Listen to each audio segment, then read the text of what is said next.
Buenas tardes, familia. Qué bendición ver sus rostros y completar lo que falta a su fe.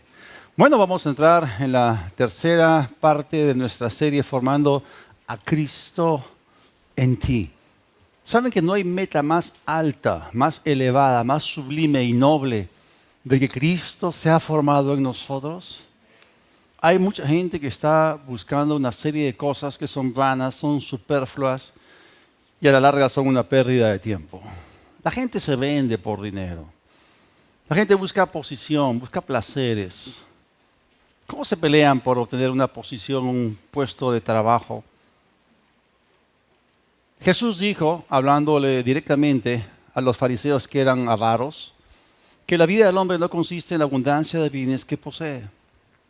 El apóstol Pablo dijo que los que quieren enriquecerse caen en una serie de codicias necias y dañosas que hunden a los hombres en perdición. Ese es el naufragio de la codicia. Porque el amor al dinero es la raíz de todos los males. Ese no es el camino. Cristo es el camino. Amarlo, seguirlo, servirlo, adorarlo y llegar a ser semejantes a Él. Esa es la meta más noble que tú y yo debemos buscar. La palabra de Dios nos dice en el libro de Filipenses, aquí está escribiendo el apóstol Pablo, que se llamó a sí mismo perito arquitecto. No solamente era un constructor de tiendas de campaña o tabernáculos o carpas, él también era el edificador del cuerpo de Cristo por excelencia. Y él tenía las cosas muy claras. Escribió en Filipenses 1:6, estoy convencido de esto, algo muy concreto, que el que comenzó tan buena obra, o sea que es algo peculiar, es algo singular, no es algo común. El que comenzó tan buena obra en ustedes, la irá perfeccionando o completando hasta el día de Cristo Jesús. El versículo 10 y el versículo 11 nos dan un panorama más amplio. Dice, para que sean puros e irreprensibles para el día de Cristo, llenos del fruto de justicia que es por medio de Jesucristo para la gloria y alabanza de Dios. Es interesante que cuando nosotros miramos lo que dice el versículo 10, el versículo 11, podemos ver que este proceso de transformación apunta a dos especificaciones concretas. La primera, un carácter puro, y la otra, una vida productiva. ¿Tú quieres saber lo que Dios quiere de ti? ¿Quieres conocer la voluntad de Dios? Ahí está en la palabra. La palabra de Dios nos comunica claramente su voluntad, porque la palabra de Dios es la voluntad de Dios. Entonces, el producto final de este proceso de transformación que se lleva a cabo en la fábrica espiritual de la iglesia contiene especificaciones. Y las especificaciones nos son comunicadas claramente en la palabra de Dios, la cual nos pinta cuadros o pantallazos de su intención. ¿Cuál es el perfil de persona en la cual Dios quiere que tú te llegues a convertir? Las palabras producen imágenes y la Biblia contiene imágenes verbales que proyectan visión. Y hemos visto en el libro de Colosenses 5 veces, hay 5 cuadros que la palabra de Dios pinta y que señalan el perfil de persona que tú y yo debemos llegar a ser. Y también hemos visto en la primera y segunda parte de esta serie que aunque Cristo ya está en nosotros, aún no hemos alcanzado a tener la semejanza del Señor. Y tanto así que el apóstol Pablo, otra vez me remito a este perito arquitecto, a este edificador sublime del cuerpo de Cristo, dijo, miren lo que dijo ahí en Gálatas 4:19, escribiendo a las iglesias en la región de Galacia. Hijitos míos, miren cómo les habla con actitud paternal. O sea que si el pastor te dice, hijita, hijito, no te sientas mal, ¿ok? Es paternal, es maravilloso. Hijitos míos, porque quienes vuelvo a sufrir dolores de parto hasta que Cristo sea formado en ustedes. Acuérdense que los dolores de parto no vienen al inicio del proceso de gestación, vienen a las 40 semanas, a los 9 meses. Entonces ya es el tiempo de delivery, ¿no? O sea, el producto ya tiene que ser entregado. Y de eso está hablando acerca de algo que ocurre al final de un proceso. Por favor, repitan conmigo, procesos. Ese es el problema con esa sociedad moderna que está tan sofisticada y que ha abrazado la mentalidad de los atajos y ha desechado la mentalidad de los procesos. Estamos en la sociedad del café instantáneo, todo en microondas, o sea, todo con un clic, con un botón, cuando en realidad Dios quiere llevarnos paso a paso. Y cuando Jesús vino a nuestras vidas, empezó algo. Hemos visto acerca de una buena obra, una tan buena obra. Y Cristo formado en nosotros es no solamente la meta de Dios, es también nuestra meta para con ustedes y para con todo el cuerpo de Cristo. Y solamente se puede obtener a través de procesos dentro de la iglesia. A veces cuando pensamos en lo que es iglesia o hacer iglesia, arrastramos un concepto equivocado de antes de conocer al Señor. Porque hay lugares en los cuales no hay transformación alguna.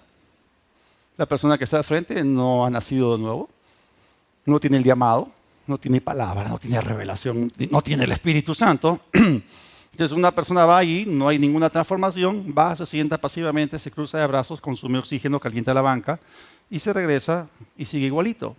Pero cuando pensamos en la iglesia, en realidad estamos hablando acerca de un lugar de transformación. Y la palabra que vamos a estar escuchando toda esta enseñanza es la palabra transformación. Estamos volviendo a las bases de verdad y libertad. Por favor, repiten conmigo, transformación. Y bueno, y Pablo está hablando acerca de Cristo formado en nosotros. Está hablando acerca de algo que vamos a llegar a obtener en el futuro. Y el propósito de nosotros, de reunirnos como iglesia, no es que la gente se entretenga o que pase un lindo tiempo con bonita música o solamente recibir una enseñanza y hacerse de buenos amigos. Bueno, hay cosas que son válidas, ¿no? Pero no son un fin, son un medio para la obtención de un fin. Es cierto, podemos conocer hermanos y amigos aquí, pero lo más importante acá es que nuestras vidas sean transformadas, familias cambiadas, gente vinculada con Dios por medio de Cristo para que puedan alcanzar la madurez llevando fruto para Dios. Y hemos visto que otra vez como al gran apóstol Pablo, edificador del cuerpo de Cristo, cómo tenía las cosas tan claras. Y en el capítulo 3 de Colosenses, él nos da el proceso desglosado. Estamos hablando de procesos. Y ese proceso tiene 3 elementos que son fundamentales. En primer lugar, es la obtención de una nueva mentalidad y un nuevo enfoque. En segundo lugar, el deshacerse de los defectos de nuestro carácter. Y en tercer lugar, que incorporemos en nuestras vidas las virtudes del carácter de Cristo.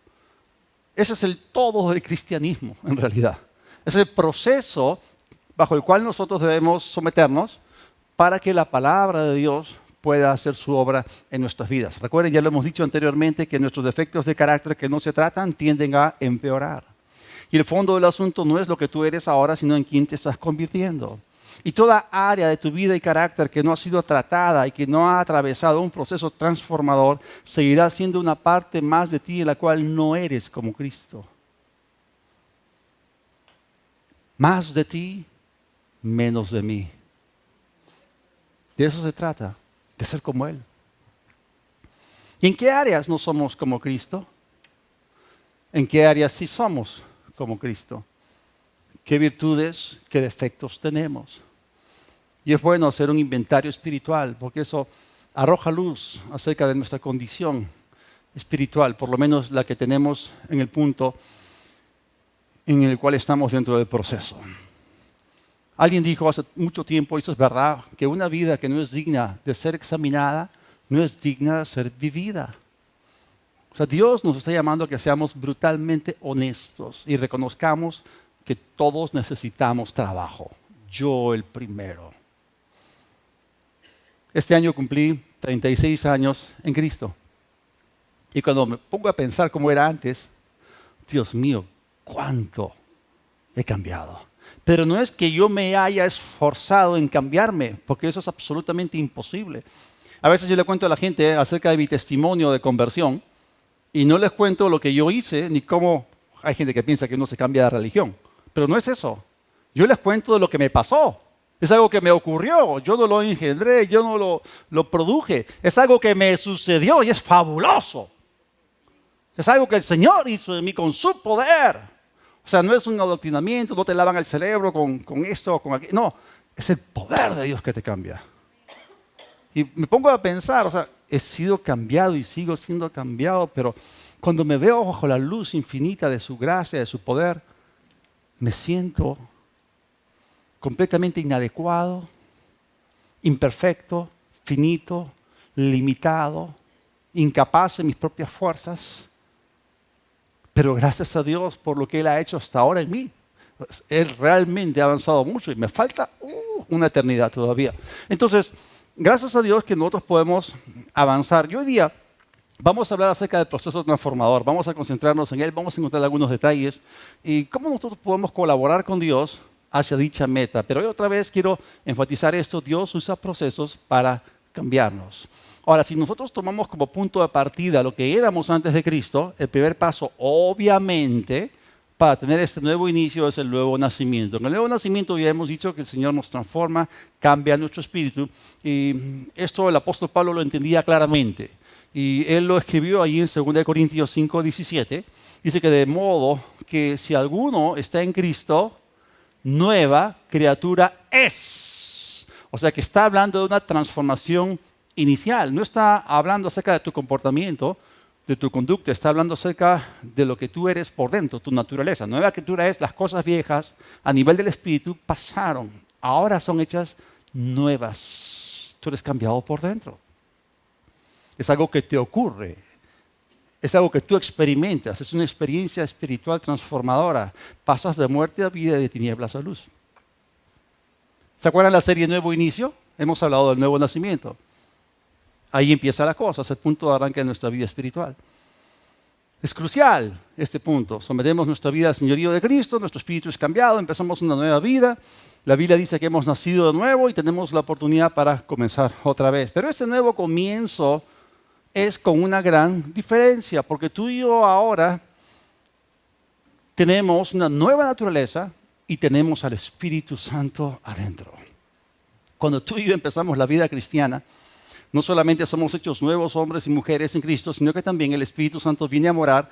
El que se une al Señor, dice la Biblia, un espíritu es con Él. Y un nuevo paquete de baterías espirituales es instalado dentro de tu interior. Y digo baterías, ¿cuántos de ustedes usan su celular? ¿Lo recargan o no para el día siguiente? Hay mucha gente que tiene la tendencia a olvidarse de cargar su celular, ¿no? Pero eso es importante, tienes que recurrir a una fuente de energía. Nosotros no somos el dinamo, nosotros no somos el generador de energía. El Espíritu Santo en nosotros lo es. Pero tú, en tu conexión vital con Él, tienes que extraer fuerzas de Él, tienes que tener comunión con Él, tienes que recargar tus baterías espirituales. Y gracias a Dios que cuando tú tienes las baterías recargadas, tienes el poder para vivir la vida cristiana. Esa es una gran ventaja que nos distingue a nosotros de la gente del mundo. Pero nacer de nuevo es solamente el inicio, es el comienzo, es algo que ocurre así automático, instantáneamente, por decirlo así, en un segundo atómico, eres cambiado. Sin embargo, este nuevo inicio es seguido por un segundo paso, un proceso que nos va a tomar toda la vida. Y otra vez el apóstol Pablo, el perito arquitecto, nos lo describe en Romanos 12, versículo 2. Dice, no imiten las conductas ni las costumbres de este mundo. Más bien dejen que Dios ¿los qué? Transforme. Otra vez, transformación. Estamos hablando de transformación. La iglesia es un lugar de transformación, un centro de transformación. Dejen que Dios los transforme en personas nuevas al cambiarles la manera de pensar. Hay que saber separar entre lo que es el medio y lo que es el fin. Dios sería injusto si nos pidiese que vivamos vidas transformadas, si no nos dijese cómo obtener dicha transformación. Otra traducción dice que no nos conformemos a este siglo, sino que seamos transformados por medio de la renovación de nuestro entendimiento. Es decir, la renovación de la mente es el medio a través del cual obtienes la meta de una vida transformada. Entonces aprenderán a conocer la voluntad de Dios para ustedes. ¿Cómo es? Buena, agradable, perfecta. Entonces el objeto de este proceso es cambiar nuestra mentalidad. Ya hemos visto el proceso desglosado, donde Pablo habla acerca de la adquisición de una nueva mentalidad, un nuevo enfoque. Y la verdadera transformación viene cuando nuestros procesos mentales son cambiados y aprendemos a ver las cosas bajo una nueva perspectiva, bajo el enfoque de Dios. Porque la palabra de Dios reprograma nuestras mentes para que dejen de ser carnales y se vuelvan espirituales. Si tú quieres ser un hombre espiritual, una mujer espiritual, necesitas comprar esto, capturarlo, apropiarte de esto. Entre Romanos 7 y Romanos 8 hay una gran diferencia. Al final de Romanos 7 vemos un campo de derrota. Pablo se sentía miserable porque la carne lo dominaba. Cruzando la frontera entre ambos capítulos entras al terreno de victoria. Romanos 8 es el lugar de victoria. ¿Cuál es la diferencia? Que en Romanos 7 se habla de una mente carnal y en Romanos 8 se habla de una mente espiritual. Si tú no entiendes lo que estoy diciendo, entonces no vas a poder disfrutar de lo que significa caminar como un hombre espiritual y en la victoria del Espíritu de Dios, en la victoria de Dios. Uno de los activos más importantes que tú como cristiano debes poseer y una de las cosas más importantes que tú tienes que obtener es una mente espiritual. Porque la mente carnal te conecta con la carne. Y siempre la mente carnal es enemistad contra Dios. No puede agradar a Dios porque es contrario a su naturaleza. En cambio, una mente espiritual es aquella que se enfoca en las cosas altas y sublimes. Se enfoca en aquello que es trascendente y que es prioritario delante de Dios. Se enfoca en lo eterno, se enfoca en lo invisible, se enfoca en lo espiritual, en aquello que realmente trae vida y paz. El ocuparse del espíritu es vida y paz. El ocuparse de la carne es muerte, separación de Dios. Entonces, el proceso de renovación de la mente es un ajuste para que tu mente se desconecte de la carne y se conecte al espíritu. El hombre total es espíritu, alma y cuerpo. El hombre interior, el hombre intermedio, el hombre exterior. Entre tu espíritu y tu cuerpo está tu alma, la cual contiene tu mente, tu voluntad y tus emociones. La mente está puesta entre el espíritu y la carne.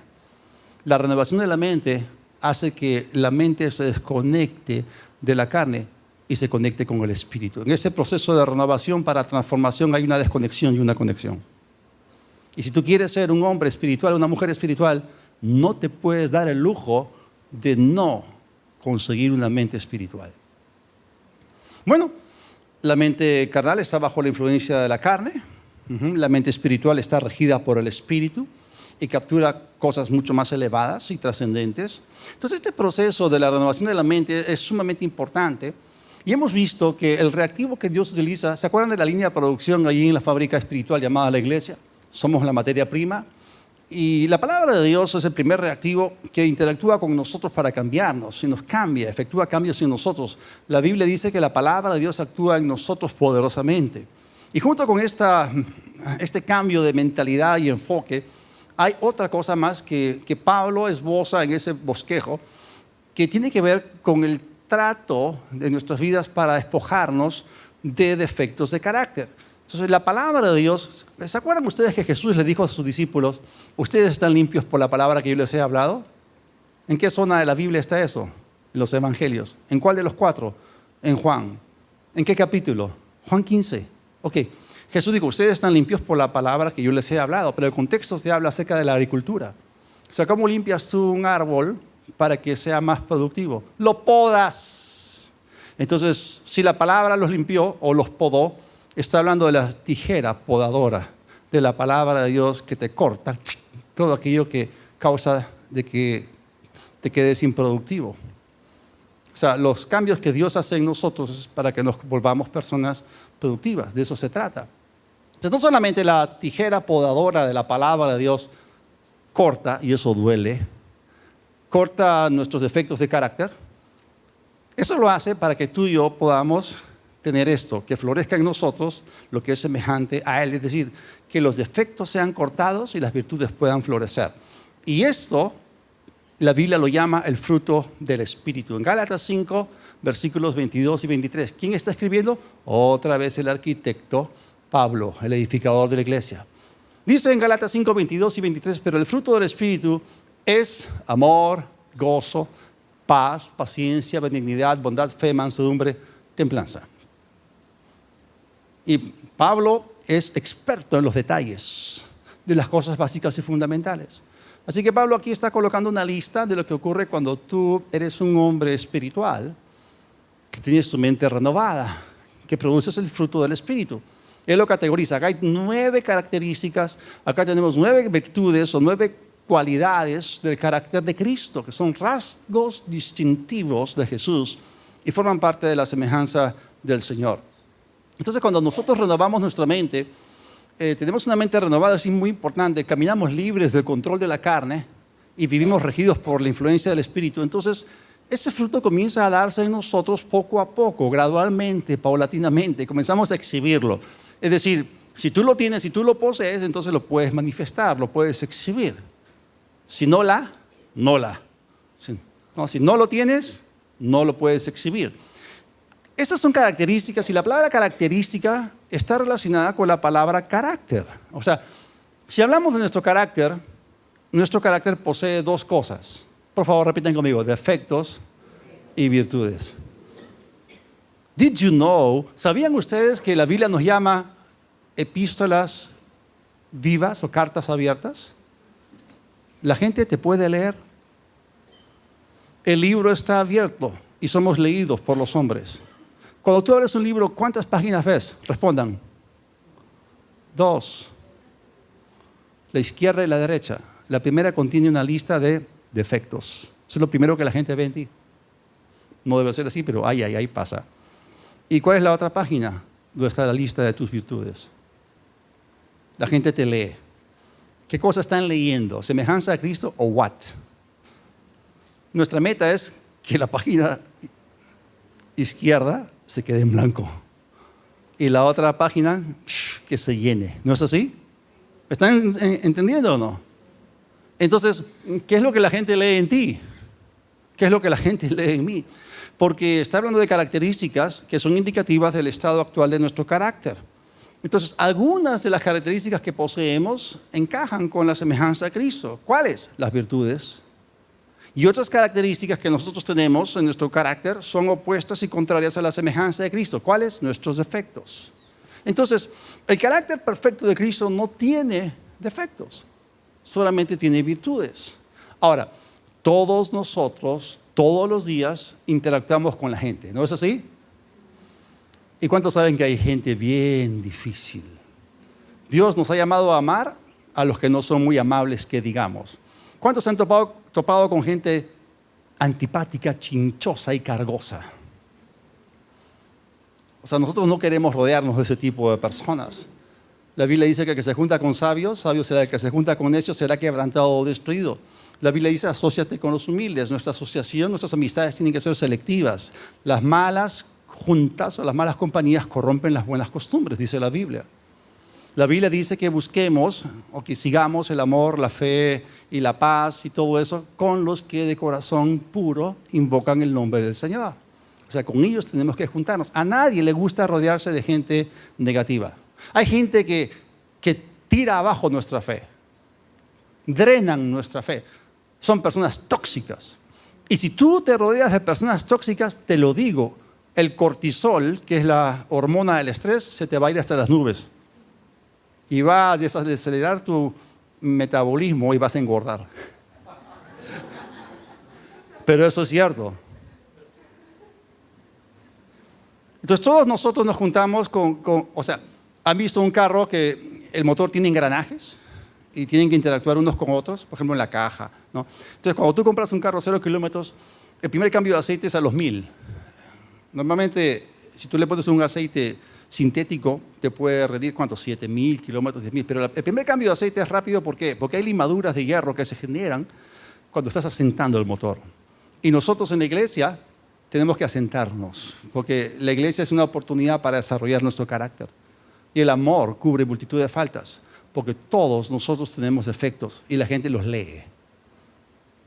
Lo ideal es que también puedan ver las virtudes y los defectos vayan desapareciendo y las virtudes vayan floreciendo. De eso se trata la vida cristiana. Entonces tenemos que amarnos unos a otros, tenemos que soportarnos unos a otros.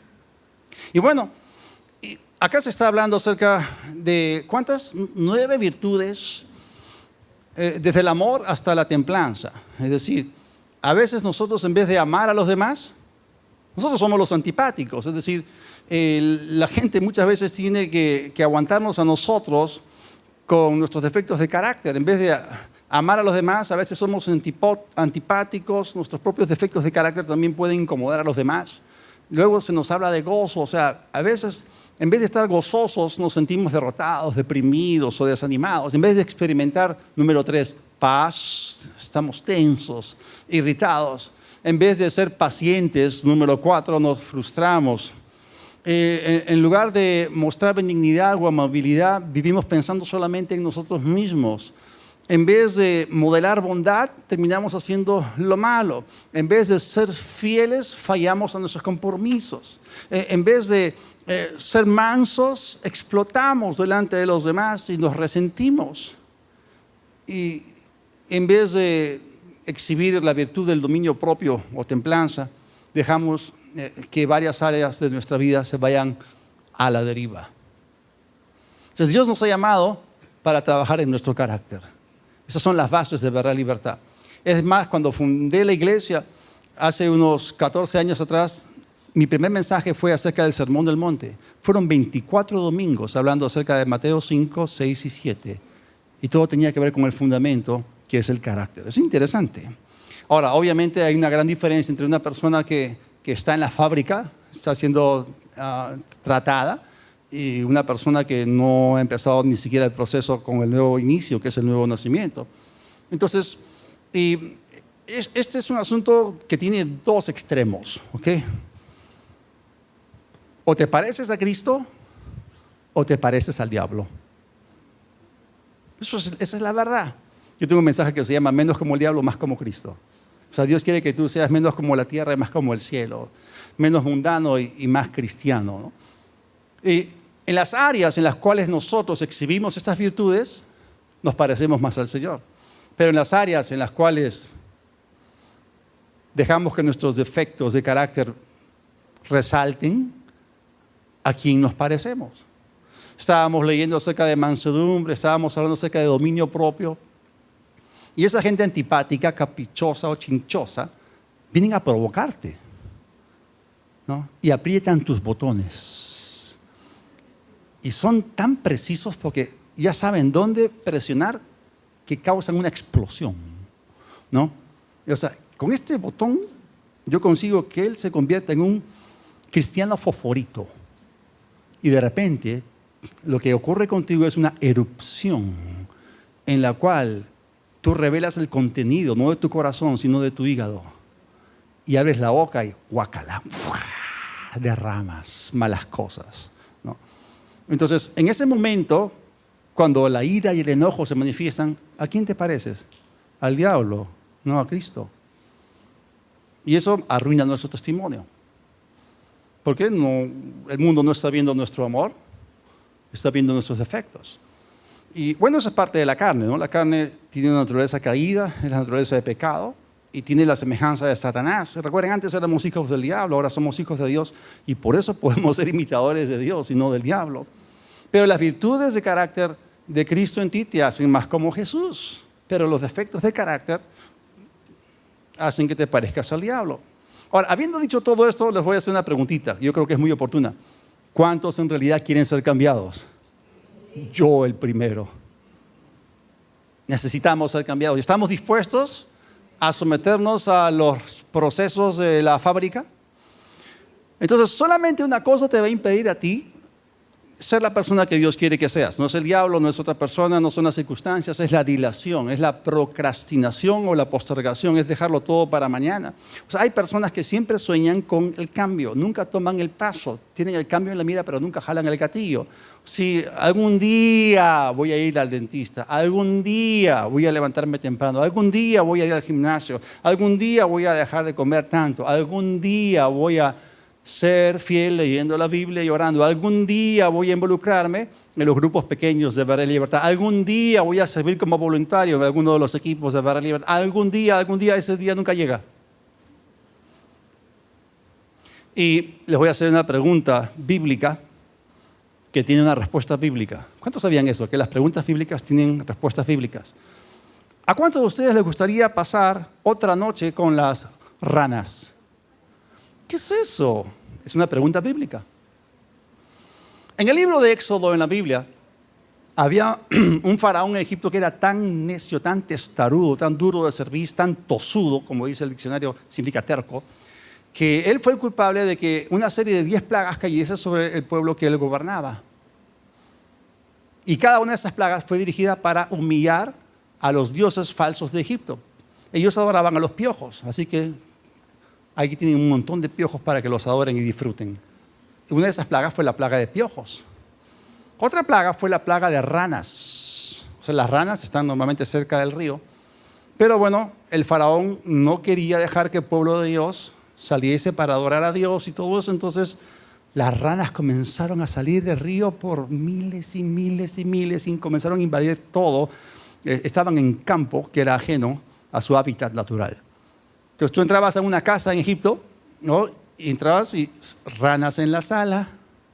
Entrabas en la cocina, ranas en la cocina, ranas ahí al costado del horno. Entrabas a la habitación, ranas ahí debajo de la cama, ranas encima de la cama, ranas debajo de la sábana, ranas debajo de la almohada.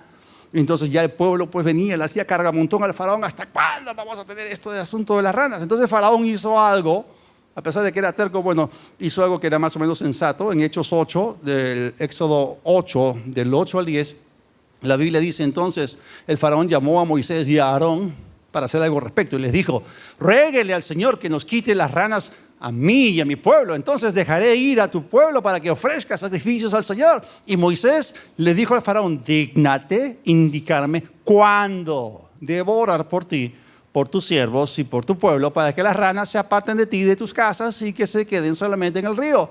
Y miren la respuesta loca de este faraón. Y el faraón le dijo, hazlo mañana. En otras palabras, él quería pasar otra noche con las ranas.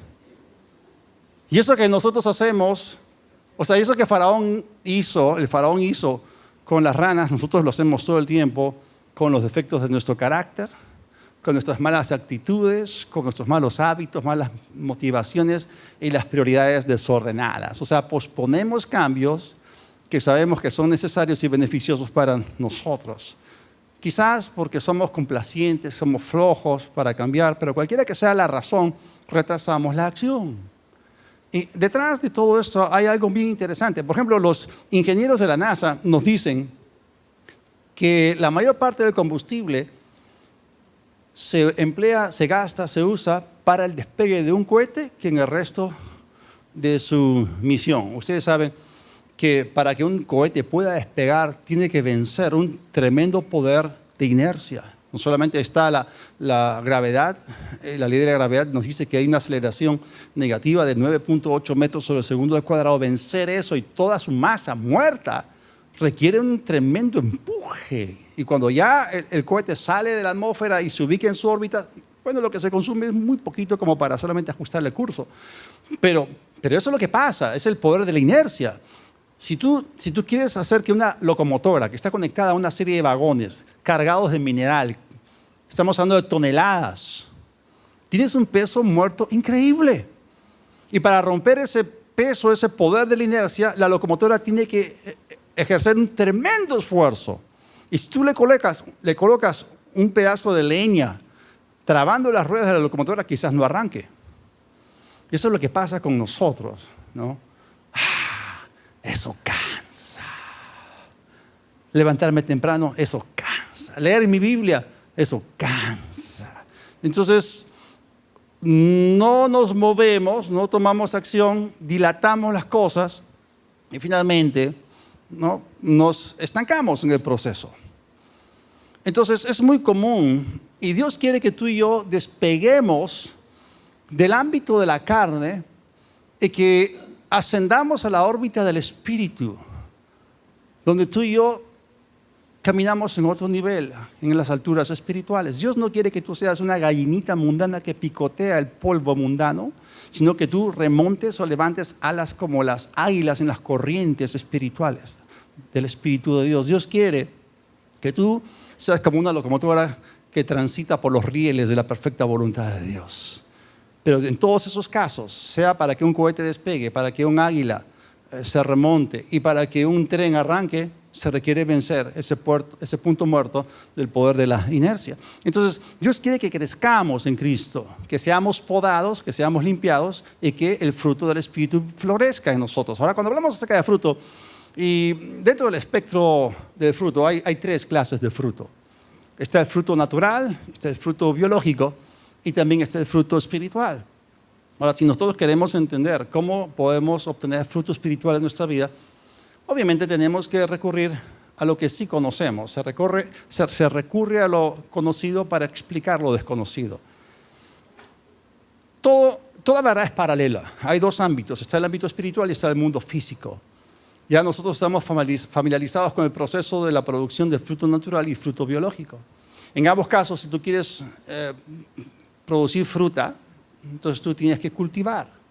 Ese fruto se tiene que cultivar. Igual en el asunto biológico, esto tiene que ser cultivado. Y también tu vida espiritual tiene que ser cultivada. Si quieres producir fruto espiritual, entonces tiene que haber un proceso de crecimiento, al igual que esto funciona en el mundo natural. Entonces Dios da el crecimiento, pero también nosotros tenemos una parte. Dios nos da el poder, pero nosotros somos los que encendemos el interruptor para hacer la conexión. Entonces, dentro de este proceso en la fábrica de Dios, en las fábricas normalmente hay herramientas. Y vamos a ver cuáles son las herramientas de Dios para actuar en nosotros. La primera herramienta o reactivo que Él utiliza aparece en 2 Timoteo 3, 16 y 17. ¿Quién escribe aquí? Otra vez el perito arquitecto Pablo. 2 Timoteo 3, 16 y 17. Toda la escritura es inspirada por Dios y es útil para, ustedes están a punto de presenciar la cuádruple utilidad de la palabra de Dios. ¿Es útil para qué? Para enseñar, para redarguir, para corregir, para instruir en justicia, a fin de que, noten ustedes el medio y el fin. A fin de que el hombre de Dios, ¿cuántos hombres de Dios y mujeres de Dios hay aquí?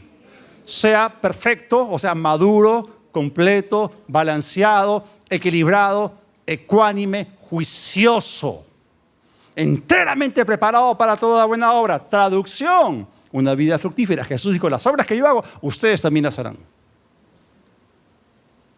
Entonces la palabra de Dios es lo que te trata a ti en primer lugar. Te enseña, te redarguye, te corrige, te instruye en justicia y eres perfeccionado. A veces te instruye, a veces te corrige, a veces te redarguye, pero siempre eres perfeccionado. Entonces esa es la tijera podadora de la palabra de Dios. Este versículo nos habla del tremendo poder transformador de la Biblia. Es el reactivo que interactúa con nosotros para cambiarnos a la semejanza de Cristo. Les voy a contar un testimonio de la vida real, donde hubo una tremenda transformación. En una isla remota había un caníbal. ¿Saben quiénes son los caníbales, no? Los que comen gente.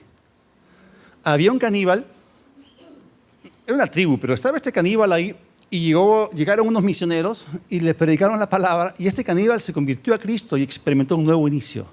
Nació de nuevo, gloria a Dios. Entonces un día este caníbal estaba en la selva, estaba sentado acostado de la olla grandota que siempre utilizaba, estaba sentado leyendo su Biblia. Entonces un antropólogo que estaba en una expedición pasó por ahí con su casco de explorador y vio a este nativo que estaba leyendo su Biblia y le dijo, ¡hombre! ¿Qué haces?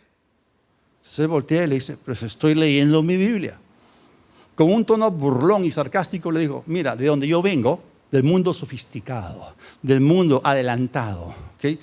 Donde estamos a la vanguardia en la tecnología, ese libro es considerado como arcaico y obsoleto. Estás perdiendo el tiempo leyendo un montón de mentiras.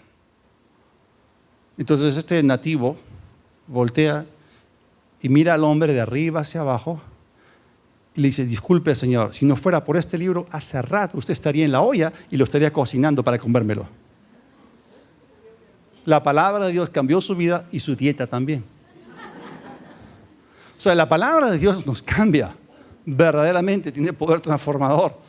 Ok, ahora, ¿qué es lo que ocurre cuando nosotros nos adentramos en la Biblia? Cuando tú comienzas a bucear en el mar profundo de la revelación de la palabra de Dios, entonces algo comienza a ocurrir en tu vida. O sea, comienzas a meditar la palabra, comienzas a memorizarla, a estudiarla. Y eso, cuando tú lo aplicas, realmente es transformador. Todos nosotros conocemos gente que dice que tienen poca fe, ¿no? Que se sienten débiles en su vida de fe. Pero la verdad, lo que está ocurriendo es que no están leyendo su Biblia, porque eso cansa. Entonces, están viviendo muy por debajo de lo que Dios quiso para ti y para mí. Porque ¿cuál es la victoria que ha vencido el mundo? Nuestra fe. Y si tú eres débil en fe, entonces el mundo te vence, te domina, te controla. Si tú no lees tu Biblia, entonces no la estudias, no la meditas en base regular, no la memorizas y no la aplicas, entonces no vas a recibir fe. Porque ¿de dónde viene la fe? ¿Qué dice la Biblia? Romanos 10, 17. ¿Quién escribió esto? El perito arquitecto Pablo. Dice que sí que la fe viene o es por el oír y el oír por la palabra de Dios. Ese es el primer reactivo, la primera herramienta que Dios utiliza para interactuar con nosotros y cambiarnos. Dentro de este proceso diseñado por Dios para cambiarnos, la segunda herramienta que Él utiliza para que interactúe con nosotros como la materia prima en esta serie de transformaciones sucesivas es el Espíritu Santo. Y el Espíritu Santo, cuando viene a nosotros, hace su morada en nuestro espíritu y nos fortalece, nos dirige. Él nos da fuerzas, vitalidad. Él deposita en nuestro espíritu el deseo de las cosas de Dios y nos da el poder y la capacidad para hacer lo correcto. Entonces, cuando el Espíritu Santo trata con nosotros, obra en nosotros, comenzamos a parecernos más a Cristo, porque es el Espíritu de Cristo. Tú te vas a parecer más al Espíritu que opera sobre ti que otra cosa. Si un espíritu inmundo opera sobre una persona, la persona se vuelve inmunda. Si un espíritu mentiroso opera sobre la persona se vuelve mentirosa. Si un espíritu de violencia opera sobre una persona, la persona se vuelve violenta. Si un espíritu de corrupción sexual opera sobre la persona se vuelve sexualmente sucia. Pero, what if? ¿Y qué si el Espíritu Santo opera sobre tu vida? Es el Espíritu de Cristo. Terminas pareciéndote más a Cristo. El Espíritu Santo te da sabiduría, te conviertes en una persona sabia. Te hace fuerte, te hace victorioso. Entonces, y esto es interesante porque esto ocurre dentro de un proceso y no sucede en una sola experiencia. Miren lo que Pablo escribió, 2 Corintios 3:18. Por lo tanto, todos nosotros que miramos la gloria del Señor a cara descubierta como en un espejo, ¿somos qué? Transformados. Sigue hablando de transformación. ¿Cómo somos transformados? Porque hay algunas personas que piensan que un ángel se les va a aparecer con una varita mágica, ¿no? Pero es una campanita, ¿no? El toque mágico, ¿no? Y de repente, ¡shazam!, la persona queda transformada y ya es como Cristo. Olvídalo, son pamplinas, son tonterías. Quizás eso aparezca en las películas de Disney, pero en la vida real no es así. Dice de gloria en gloria. No es una sola experiencia, son una serie de experiencias. De gloria en gloria, ¿hacia qué? Hacia la misma imagen, la semejanza de Cristo, como por el Espíritu del Señor. De eso se trata la vida cristiana. Entonces, ¿cuál es nuestra meta? Ser como Jesucristo. El Espíritu de Dios usa la palabra de Dios para hacer al Hijo de Dios o al creyente más parecido al Hijo de Dios, que es el Señor Jesucristo. ¿Y cómo es Jesús? Ya saben, una persona maravillosa, perfecta, madura, productiva, cooperativa. Él siempre camina en amor, gozo, paz, paciencia, benignidad, bondad, fe, mansedumbre, templanza. Entonces, cuando nosotros dejamos que la palabra de Dios obre en nosotros, la leemos, la estudiamos, la meditamos, entonces somos transformados y el Espíritu Santo que mora en nosotros nos capacita para ser cambiados y ser hacedores de la palabra de Dios. Hay gente que dice que Dios usa las circunstancias y las cosas negativas de la vida para enseñarnos algo. Hay gente que piensa que Dios nos envía enfermedades para santificarnos o hacernos más maduros. Tonterías, pamplinas. En la línea de producción de esta fábrica, esa clase de reactivos no existe. Dios no usa enfermedades para enseñarte algo. ¿Quieres aprender una lección? Acá tienes un poquito de veneno, te lo voy a inyectar. Te mato. Esa clase de reactivos negativos daña o echa a perder la materia prima, aborta el proceso de producción. Ahora Jesús dijo, en este mundo vamos a tener aflicción, vamos a tener tribulaciones. Claro, nos vamos a enfrentar con ese tipo de cosas, pero Dios no las envía. El diablo nos lanza un montón de cosas negativas, pero es aquí donde el campeón se levanta en ti. Es aquí porque el mundo es nuestro laboratorio, es nuestro campo para que nosotros podamos, nuestro campo experimental donde nosotros podemos comprobar una y otra vez que la palabra de Dios funciona. Cuando estás en tiempos difíciles y obedeces a la Biblia, tú vas a darte cuenta que el Espíritu Santo en ti es real, porque Él te recuerda la Escritura y Él te da sabiduría y tú flotas a la superficie como un campeón, como cabeza y no como cola, encima y no debajo. Entonces, la fe viene por la palabra de Dios. El Espíritu Santo está ahí esperando que tú le des la materia prima para trabajar en ti, que es la palabra de Dios. Y esos reactivos, finalmente, la palabra del Espíritu, te sacan adelante, te hacen flotar hacia la victoria. Entonces, Dios nunca nos prueba con esas cosas negativas, pero todo depende de nuestra actitud, la actitud correcta. Entonces, recuerden esto.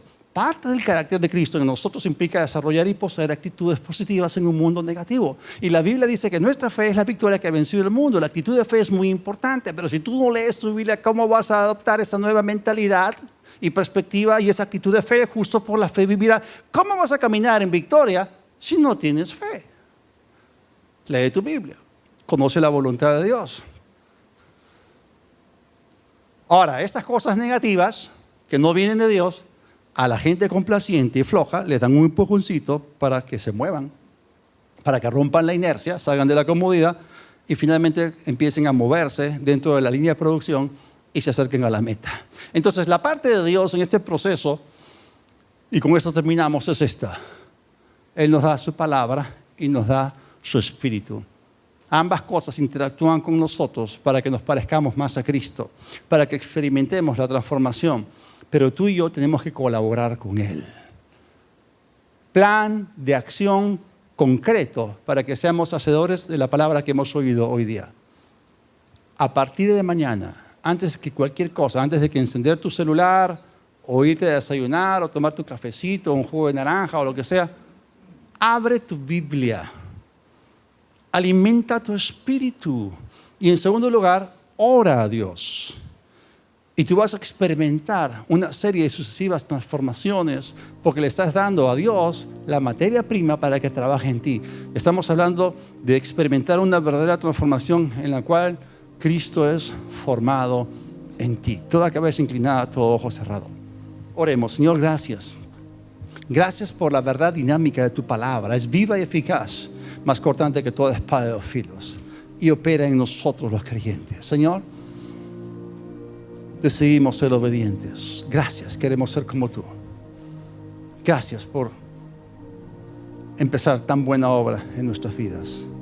Tenemos el proceso claro y tú nos ayudas porque es tu voluntad, tú lo quieres. Si estás acá esta tarde y aún no has recibido a Cristo, te doy la oportunidad para tener un nuevo inicio. Repite conmigo esta oración. Dios de los cielos, te necesito. Jesús, ven a mi vida. Perdóname. Sé mi Señor, creo en tu resurrección, recibo perdón de pecados y la vida eterna por la fe en ti. Amén.